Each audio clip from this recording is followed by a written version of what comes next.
Good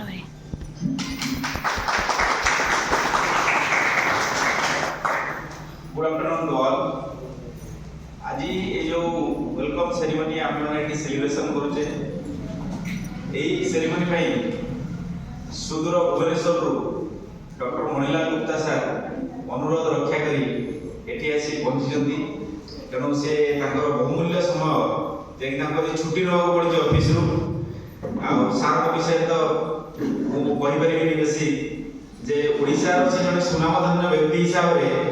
निजर नाम रखिंट कहीं ना जिते गवर्नमेंट ऑफ इंडिया फास्ट गोटे RSBI कार्यक्रम स्टार्ट करथिला सार तर ओडिशा हेड हिसाब से जॉइन करथिले। आज जो घरे घरे परिचित जो BSY देखुछंती ये होची BSY सार कर ब्रेन चाइल्ड थिला बुझले कि तेणु से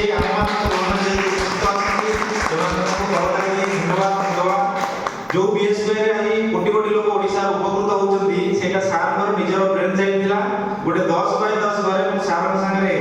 जेतल मोर देखा हुए सर सेही घरे यार काम स्टार्ट करथिले जोटा कि आज प्रतिफलित होउची सारा ओडिशा लोक उपकृत होउछंती। आउ हमर सम्मानित अतिथि भाव मनोरंजन शासमल भाई जे कि यही अनुष्ठान ढेंकानाल होवा पाई ताकर अवदान अतुलनीय। आउ से भी हमर नेशनल न्यूज चैनल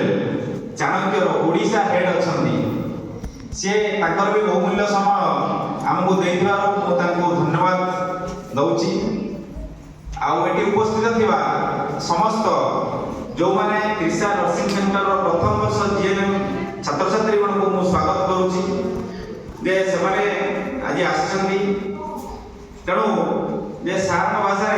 जे शेष में कहले जेती बहुत कम बय पड़े तेणु आमर ये प्रिंसिपल मैडम एलाबोरेट कले आमर अन्य मेंबर सार समस्ते सब किसी जणाइले तेणु मु बेसी किसी कहया चाहूनी मु दुई दुईटा जिनस कहया चाहूची जेतले तुम माने एई हॉस्पिटल एई नर्सिंग सेंटर रे एडमिशन करिछो मु त्रिशा हॉस्पिटल मैनेजमेंट तरफ प्रथम जिनस कहूची जे एई जो हॉस्पिटल हमर अछि 100 बेड हॉस्पिटल ए 100 बेड हॉस्पिटल ले एटा जोडे NABH एक्रेडिटेड हॉस्पिटल तमाने NABH कोन पाई जाय तमाने निजे निजे जानि परबो जदि तमान भितरे जानि तो बहुत Trisha hospital NABH accredited hospital. आ सेकंड इज होची लेवल 1 ट्रॉमा केयर सेंटर। आ एठी सब प्रकार क्रिटिकल केयर फैसिलिटी अछि जोटा कि न्यूबॉर्न आईसीयू एडल्ट आईसीयू तेणु एठी जो स्टूडेंट माने हमर पाठ पढुछन्ती जदि सेमानक मध्यनु किए प्रैक्टिकल पाई कटक जिको इंटरेस्टेड हेबे ताले मु मैनेजमेंट ताको अलाउ करबो कोनो असुविधा नहीं। सेकंड इज होची जोटा कि अप्रिय संबोधन कहया